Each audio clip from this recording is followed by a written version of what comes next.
Գիրք Ամոս, գլուխ 3. Լսեցեք այս խոսքը, որ Տերը ասում է ձեր մասին, ով Իսրայելի որդիք. այն բոլոր ազգատոհմի համար, որ վեր բերի Եգիպտոսի երկրից, ասելով.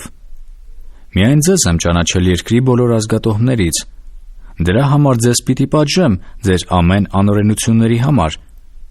միթե երկուսը կգնան միասին, եթե համաձայնված չլինեն.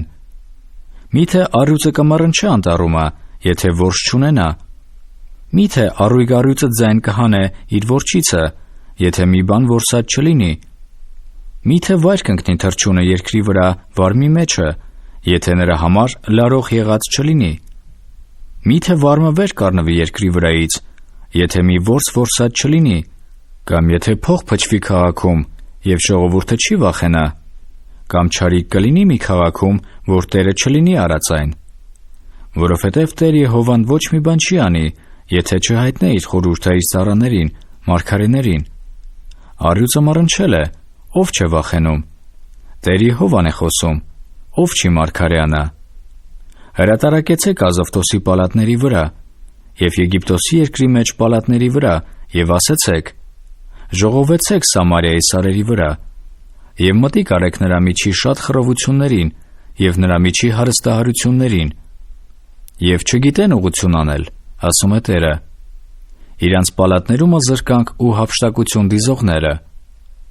սրա համար այսպես է ասում Տեր Եհովան. թշնամի, և այն էլ երկրի շուրջը, և նա պիտի իջեցնե քեզանից քո ուժը, և քո պալատները պիտի կողոպտվին. այսպես է ասում Տերը.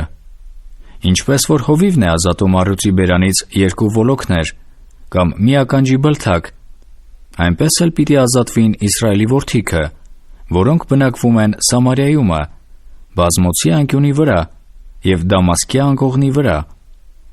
լսեցեք և վկայեցեք Հակոբի տանը, ասում է Տեր Եհովան, զորած Աստվածը. այն օրը, երբ որ կբերեմ Իսրայելի հանցանքների պատիժը իր վրա, և կպատժեմ Բեթելի սեղանները, այն ժամանակ կկոտրվին սեղանի եղջյուրներն ու գետինը կընկնեն. և ես կջարդեմ ձմեռային տունը և ամառային տունը, և կկորչեն փղոսկրյա տուները, և բնաջինջ կլինեն մեծամեծ տները, ասում է Տերը։